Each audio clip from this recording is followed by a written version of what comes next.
Hello everyone, Nathaniel Gavronsky here, and I'm in Tappan, New York. And here is where we find Major John Andre's story taking its final turn in the New World. So I am at the location where he met his demise. Now I'm going to give you a little bit of the rundown on Major John Andre and what his role was during the American Revolution. Now he was born on May 2nd, of 1750, and he served in the British military. He was educated in Switzerland to a French mother and a wealthy merchant father from Great Britain, and he was a valiant gentleman. He was fluent in English, French, German, Italian. He was really well liked, great charisma. He rose through the ranks through the British military pretty rapidly, becoming the adjutant general of the British forces in North America during the American Revolution. And his major role in this process was he was the one who was coordinating and corresponding with Benedict Arnold to have Benedict Arnold switch sides in the war, joining the British cause over the American cause. Now, understandably, it came at high risk and high espionage. So to do that, they had to be done in secret. It had to be done in the middle darkness. And just how was Arnold going to show his loyalty? Well, it was discussed at a trip where Andre and Arnold met, that Arnold would actually surrender Fort Arnold, which is now West Point, to the British for a large sum of money and a British Royal Commission in their army. Is at this point, though, that John Andre found himself, basically abandoned, because a ship that brought him up from New York City to meet with Arnold was forced to leave because of enemy fire. So he had to try to sneak back into British-controlled areas, and that's what got him in trouble. So he had a passport, basically, from Arnold saying that this person had the right to leave and to travel, but Andre, more honest than he should have been, gave himself up when he came across two passersby near Tarrytown, and ended up getting caught and investigated and found to be carrying documentation that suggested that Arnold was the high-ranking American officer that was planning to switch sides. See, the Continentals knew this. The Continentals knew there was a high-ranking Continental Army officer that was at risk of turning, but they didn't know who it was. And so the person in charge of holding Andre actually sent a note to Arnold letting him know that this was a plot afoot and to be aware of it. Well, that gave Arnold all the time he needed to escape to safety of the British lines before George Washington could send anyone to go retrieve him. So what happens is that on September 23rd, 1780, as Arnold is moving south from Tappan, New York, through Tarrytown and down into New York City, he is caught near Tarrytown. This was on the 23rd of September. He is brought in and investigated and is found to be a spy. So they court-martial him. This is something that happens in the military, no matter what side you're on. The side who has you put you in trial. This is called the court-martial. All the big names of the Revolutionary War were there. Lafayette, Nathaniel Greene, all the powerful players of the American Revolution in the area were on the council reviewing John Andre's trial. Now, during the trial, Andre said that this was part of the advantages of war, that he had a legal reason to be there, and that he wasn't so much a spy, but an enemy soldier. Because see, they were trying him as a spy, not as a soldier, and that had huge implications for the outcome, which Andre knew what the outcome was going to be. He just tried to control the mode in which it was going to be carried out. And he actually lobbied Washington to be executed via firing squad and not by a noose and the hangman's gallows that was, common for a spy or a common criminal. Now, they cite the way that Nathaniel Hale was treated during, a few years earlier, they hung him as a spy versus as a soldier, which would have been a firing squad. So Washington declined Andre's request of firing squad. And see, Andre, he actually stayed nearby in Tappan at a tavern. It's still in operation today, called Old 76 House.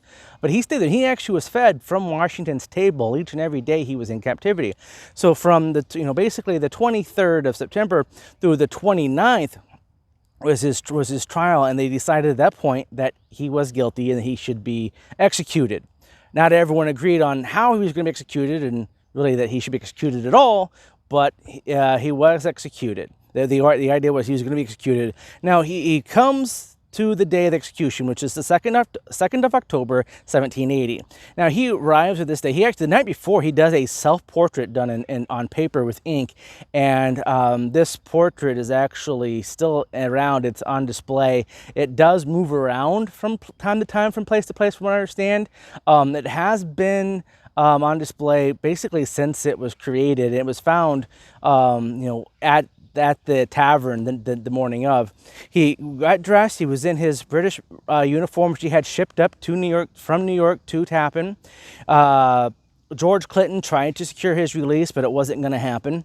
And when he arrived, he had, he was very, very generous. He was very honorable as far as way he carried himself. He nodded at people in the crowd on the parade route, basically from the tavern up to this hill. This hill I'm standing on actually overlooked the entirety of the town at one time.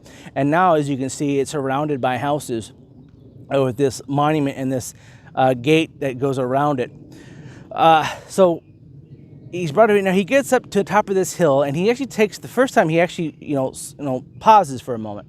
Because he was, he said, I'm resigned to my fate, but I just, detest the mode. Meaning he was expecting to get a gentleman's execution, which by a firing squad, versus the gallows, in which he saw before him. Now, here's where things get really interesting. Most people probably would not be able to do this, but when it was when it was told that everything was ready for him, he actually stood up proudly, got on top of the wagon, and put the noose around his own neck. I said it'd be, but a momentary pang, thinking not much of it. It'd be very short and very quick. He then actually took a handkerchief and put a handkerchief over his own eyes, and he said, give me a moment while I prepare. He did all this without the executioner being required to do anything. No one had to do anything. He did it all himself. He was so resigned to this and the idea that this was an honorable way to do it, that this is how he behaved himself during his execution. Now, as he was ready to go, he was asked, this is the time you want to give any last words, please do so. And he actually moved the handkerchiefs from above his eyes and said, I pray you all bear me as a brave man going into this. And then he put the handkerchiefs back over his eyes. The wagon was removed, and he expired shortly thereafterwards. He was then taken off the gallows, and he was buried on this very spot that I am standing right now.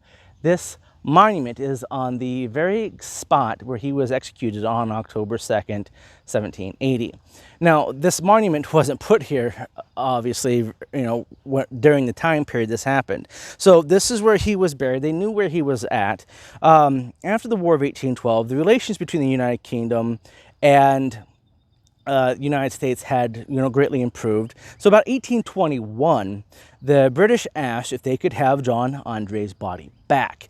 And so the state of New York dug him up. His body was, retrieved and sent over, and he now actually rests in Westminster Abbey with a lot of other, British kings and cultural icons of Great Britain, British history. And you can actually visit his little mausoleum there today. It's still there. It has a very clearly marked, this is Major John Andre.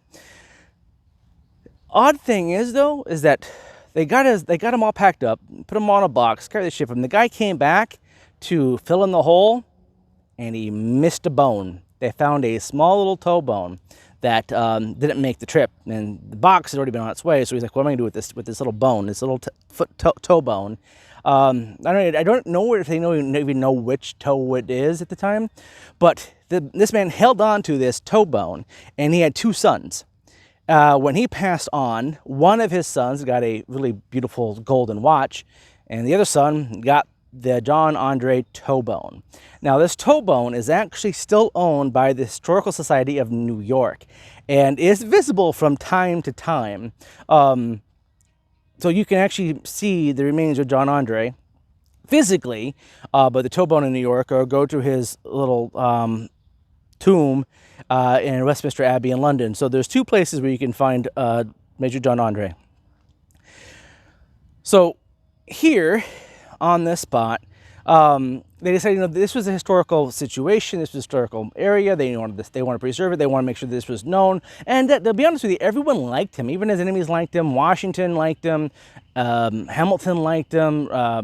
Lafayette liked him. So they left the monument for him, because there's actually even a monument for Benedict Arnold, believe it or not. But they had this monument. Now, this monument had been attempted to be destroyed several times. They had defaced it. It had been hacked. There were explosives used. The reason why they exploded it, we were trying to blow it up, is that this is a monument to the enemy. Come on now, we're not putting this up.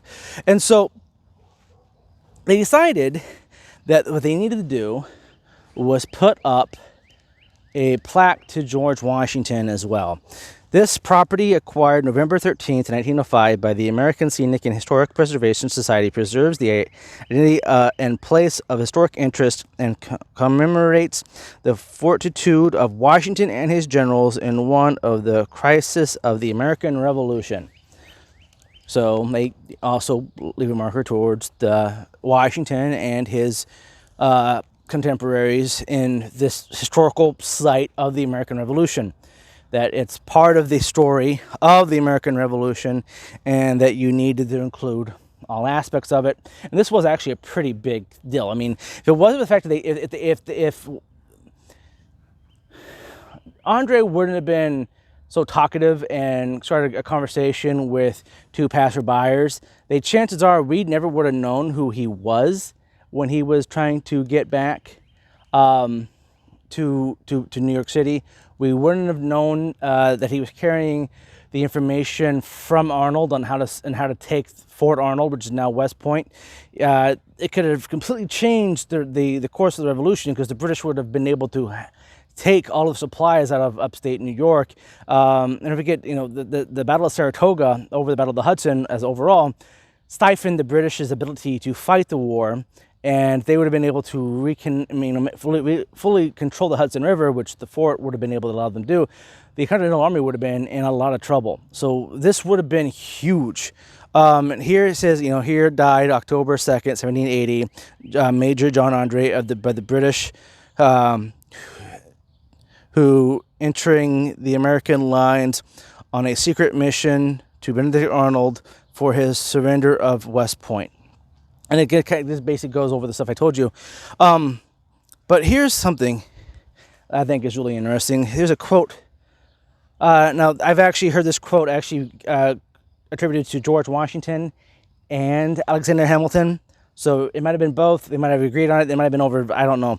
But it says, he was more unfortunate than criminal, an accomplished man, and a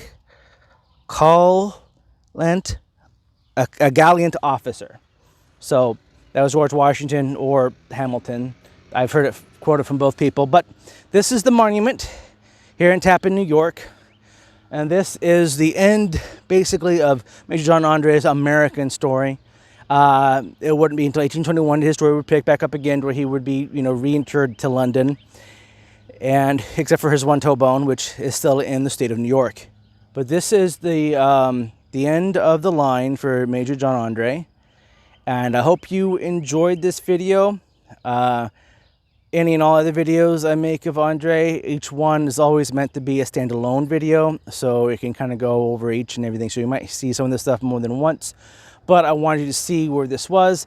If you're going to be in Tappan, please stop by Old 76 House. So great little restaurant and tavern there, and the whole thing's like 98% original.